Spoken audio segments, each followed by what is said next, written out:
Maray na hapon mga tugang uya po mga barata ngunyan para sa aga digdi sa Radyo DCGB. Mga barata maruluwa sa aga sa mga dyaryo nasyonal. Enot sa PBN DCGB sa mga barata ngunyan para sa aga.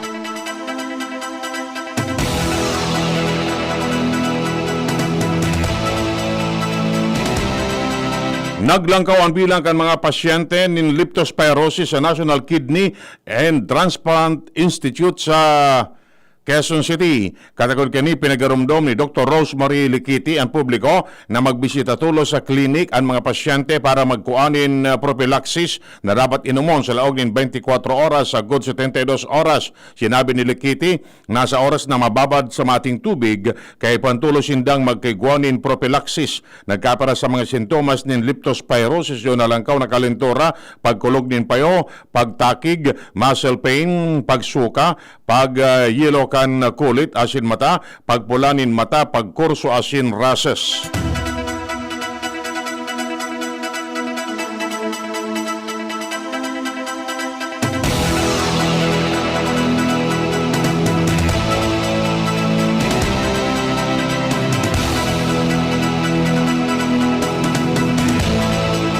Aprobado na sa ikatulo asin final na pagbasa sa Kamara de Representantes ang inamindaran na version kan Professional Security of Tenure Act na may kamauotan na tapuson ang labor-only contracting sa nasyon sa botong 204 pabor, mantang 7 ang kontra. Pasado na sa final na pagbasa ang House Bill 7036 sa rarom kan lakdang matatakopan ang mga luho na permi gagamit kan mga employers para makadulag sa mandatory regularization kan mga obrero.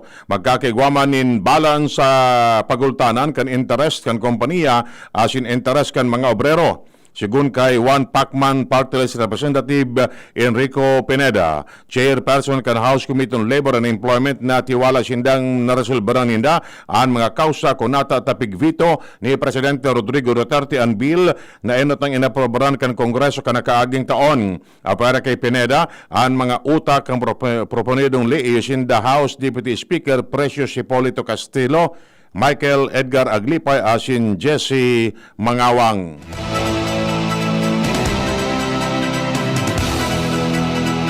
Pigdalauman kan Malacañang na may susumiter na kan Kongreso ang final na kopya kan propestong fundo para sa masunod na taon ngonya na semana o sa masunod na semana.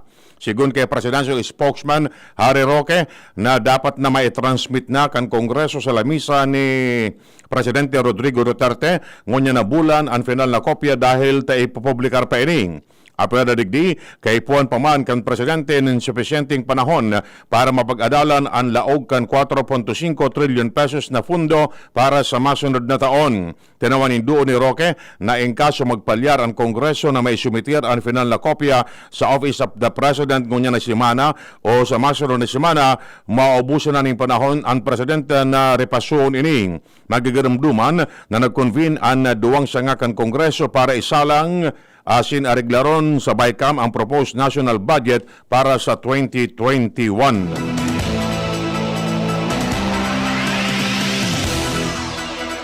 Nag-invento na naman si Presidente Rodrigo Duterte nin unintelligent information kasunod kan panibagong revelasyon mananangon sa pagsasabing pagpapatalsik sa iya.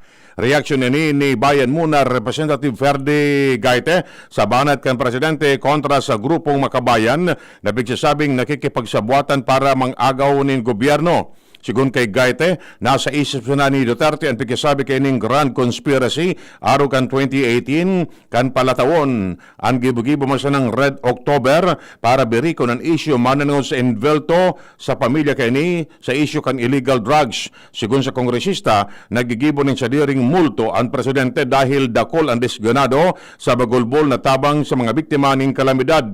Halabaon ang lockdown, halangkaw ang unemployment rate asin bagsak ang ekonomiya.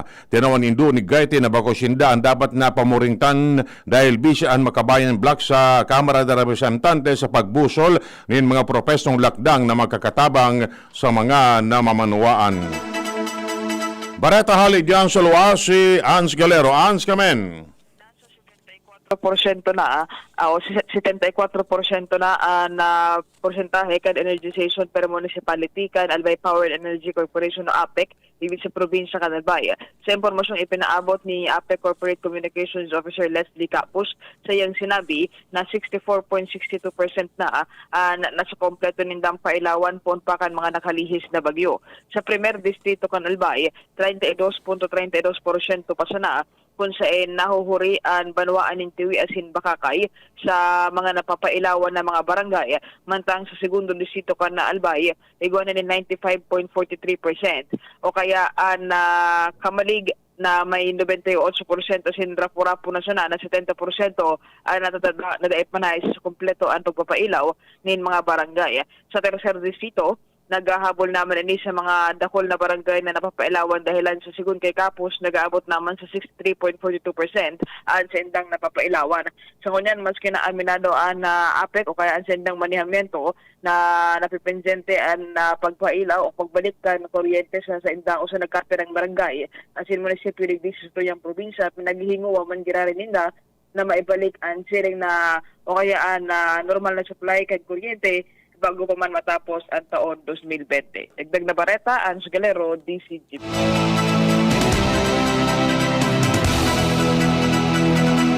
Binaltahan ni bayan muna Party List Representative Carlos Isagani Zarate ang pag-aatake ni Presidente Rodrigo Duterte. Sigun kay Zarate, diversionary tactics na kan Presidente ang pag-aatake kay ni sa iya. Initanganing mapalid ang atensyon kan publiko sa mas importanteng issue na kinakaatubang ka nasyon. Tinawan ni Duni Zarate na pigigibo ini kan Presidente sa kabus niyang kritiko asin nagkokontra sa mga pulisiyang ipinapautob kan gobyerno. Sigun kay Zarate, dahil man na padudumanan asin lalo ining mapapalid ang issue pag pinatulan niya ini.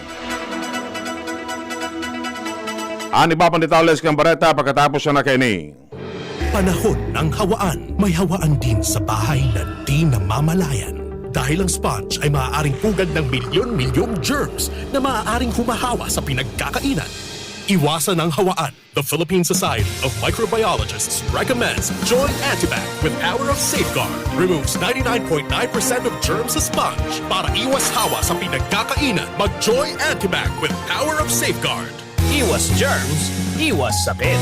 Mag-Joy Antibac para iwas hawa sa pinagkakainan. This is it! Puon kan ibaba ni Aling Lorna SJ Angeles ang presyo kan Bear Brand Swak sa iyang tindahan, nagrikas an sa iyang benta. This is it! Nagrikas ang benta ni Aling Lorna SJ Angeles, ninfuli sa Bear Brand Swak. Ako si Aling Lorna Angeles, sarong sari-sari store owner digdi sa Barangay Mapolo, Naga City. Mabinta sa mga nanay ang Bear Brand Swak. Pero ngunyan, nagdakol pa ang nagbabakal sa kuya. Tinulita, mas barato na ang Bear Brand Swak. Ang bentahan ko, poon 12 pesos, 10 pesos na lang. Poon kang ibaba ako ang presyo, halos nadugli na ang benta ko, asin nagdakula ang dirensya ko araal daw. Si mga suki, maugma, ninhulit mas abot kaya ng patibayon ang resistensya, tabang laban sa hilang araal daw. Salamat talaga sa Bear Brand. Nagdakol na ang benta, happy pa si suki. Ninhulit ang Bear Brand Swak, 10 pesos na lang. 10 pesos is the suggested promo price. Promo duration is from October 1 to December 31, 2020. For DOH FDA CFRR promo permit number 0741, series of 2020. Bear Brand Fortified is not suitable for infant feeding and is not a breast milk substitute. Si Alden Richards po, hindi pa tapos ang laban natin sa kontrabidang COVID-19. Kailangan natin ng mga bida para matalo ito. Ikaw, you can be the solution! B. Bawal walang mask. I. Isanitize sa mga kamay, iwas hawak sa mga bagay. D. Dumistansya ng 1 metro. A. Alamin ang totoong impormasyon tungkol sa COVID-19. Protektahan natin ang sarili at mga mahal sa buhay.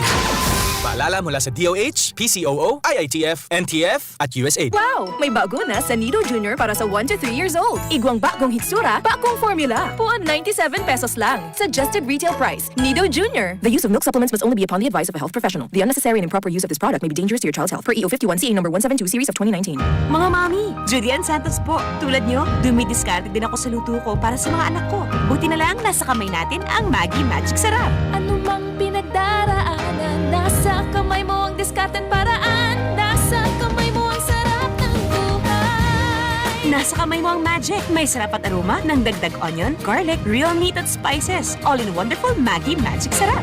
Nasa kamay mo ang sarap ng buhay. Ang dagdag onion at garlic ay versus previous formulation. Nasa kamay mo ang sarap ng buhay with Maggie Magic Sarap. Just na lang ang Bear Brand swak? Oo! Pero ang tibay, di nang bago! I got my tibay. Just na lang!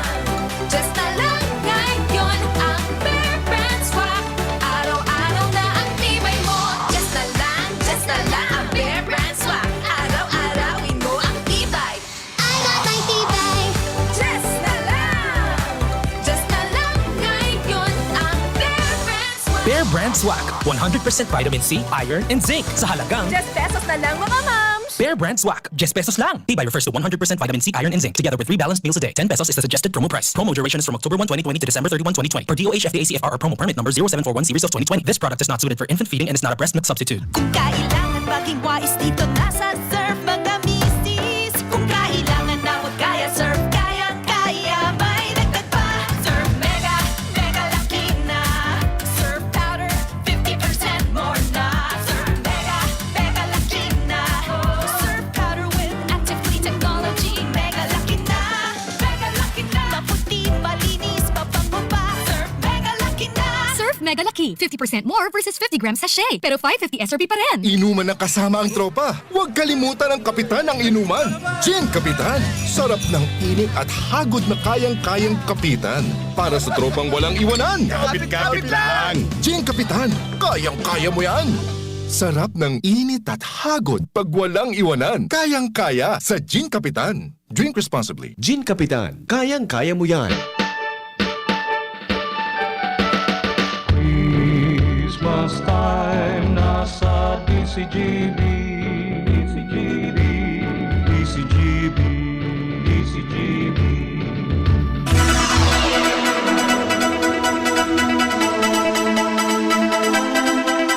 Iba pang detalles kan bareta sa Lado Nacional. Tinatanidan kan Commission on Human Rights ang gobyerno kontra sa red tagging sa nakaparang individual. Sigun kay CHR spokesperson Jacqueline Digia, bako sakop ang investigasyon kung siya talaga ang komunista asin bako alagad na babugtak sa entonces ang buhay kan mga pigi-invento o pigi-invelto digdi kan gobyerno. Sa tanawanin doon na daing sala ang pagkakaiguanin makawalang ideolohiya kung ini daiman nagresulta sa violensya. Ginibok ang CHR ang reaksyon matapos na sinabi ni Presidente Rodrigo Duterte na nagkaparang kongresista ang legal front kan mga rebelding komunista.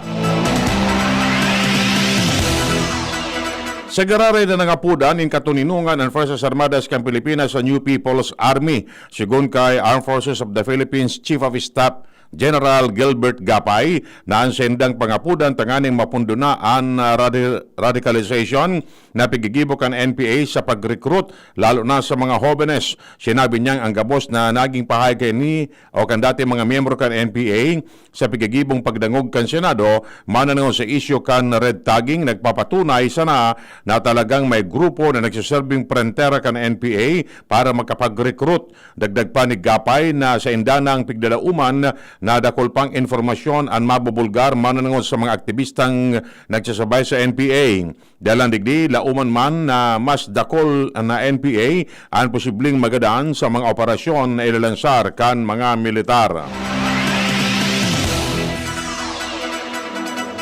Suminakat na sa 10,721 ang bilang kan mga high-value target na nagkadarakop kan mga otoridad puon kan ilansar kan administrasyon ni Presidente Rodrigo Duterte ang gera kontra sa illegal na droga kan 2016. Base sa datos na ipinaluwas kan Philippine Drug Enforcement Agency, ang kabilugan na bilang sa nasambit na kinabibilangan ng 287 mga dayuhan, 362 na opisyales o emplyados ng gobyerno, 102 na uniform personnel, asin 450 o 445 mga government employees.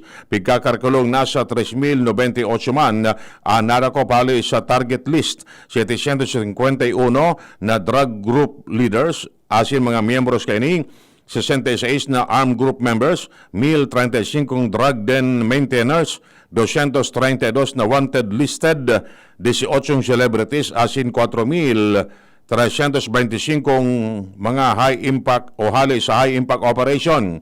Nasa 266,126 ang nagkadarakop sa mga ginibong anti-illegal drug operation. 5,942 ang suspected drug personalities na nagadaan, mantang 46.4 billion pesos man ang kantidad kan illegal drugs na nakonpisar kan mga otoridad. Sa ngunyan, nasa 20,538 barangay sa nasyon ang deklaradong drug-free, kung saan 14,308 na sana na mga barangay ang natatada pa para linigon sa illegal na droga.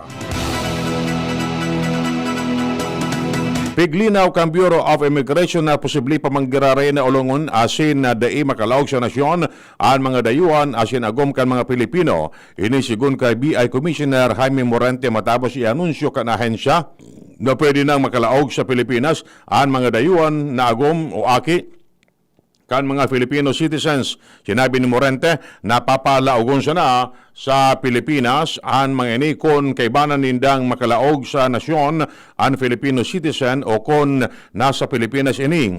Sinabi niyang kamauotan kan lakdang na ini na matawan ng pagkakataon ang mga pamilya na makaibanan ang lambang saro lalo na ta haranina ang holiday season. Yanot kani sinabi kan BI na poon kan sa Disyembre 7 itataon na nindang giraray ang visa-free privilege para sa mga turistang malaog sa Balikbayan program.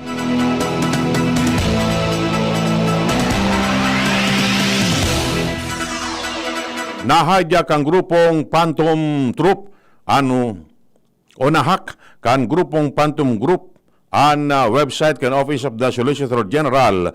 Nagwalat inin mensay kung saan pigsabing punduho na ang pangbablackmail sa National Telecommunication Commission, tawan ng Provisional Authority and ABS-CBN. Magigaramduman na pinadarahan ng surat ni Solicitor General Jose Calida ang NTC na nagsusugo na isyuan ng cease and desist order ang ABS-CBN na naging dalan kan pagsarado kan network kan Mayo 5 ngonya na taon.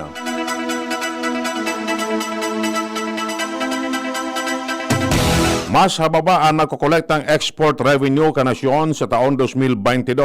Sigun sa Philippine Exporters Confederation Incorporated o PhilExport, pigdala umanindang maabot sa nas sa $100 bilyones ang magkokolektang export revenue sa 2022.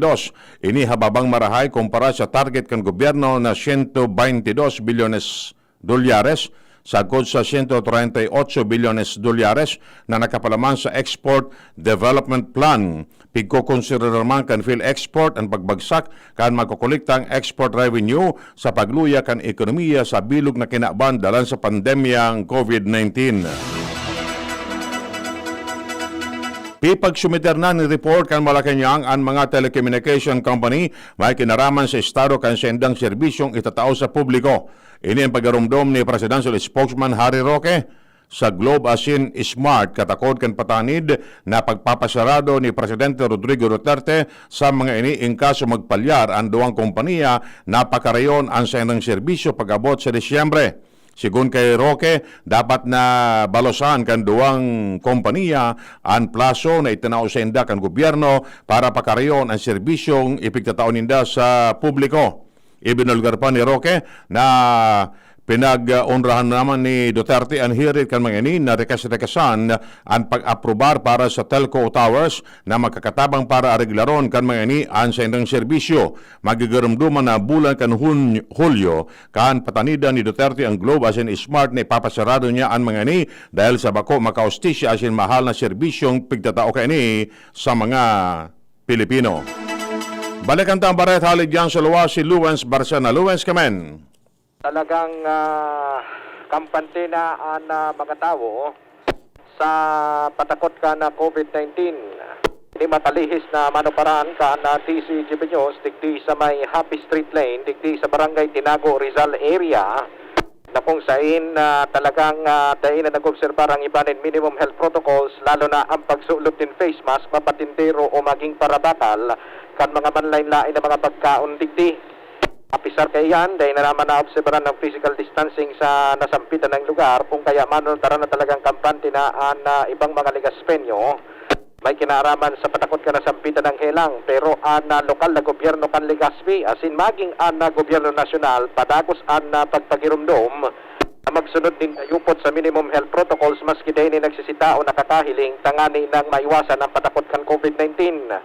Alaga dahil anta aluyo naman na trend ang COVID-19 sa lugar, talagang ang iba dahil na talaga minatubod ka na siring na lakdang na kung saan ang ipinaghahatid kan ibang mga obserbador paadto pag may natamaan dyan, gabos magka-irimbelto sa contact tracing asin maapektaran lugod ang operasyon kan mga establishmento na nagburukas ngunyan na MGCQ na ang syudad. Yan ang mga dagdag na report, talinig di sa luwas. Ako po, si LBB. Yan mga tugang ang detalles kay mga baratang unyan para sa agadigdi sa Radio DCGB. Sa pag-arakan mga pag-iriba, Manny Tutanya sa Lado Technical. Jeremiah si Marcian Madrid. Ako po si Edwin Teral na nagsasabing mabalos kan sa inong pagantabay.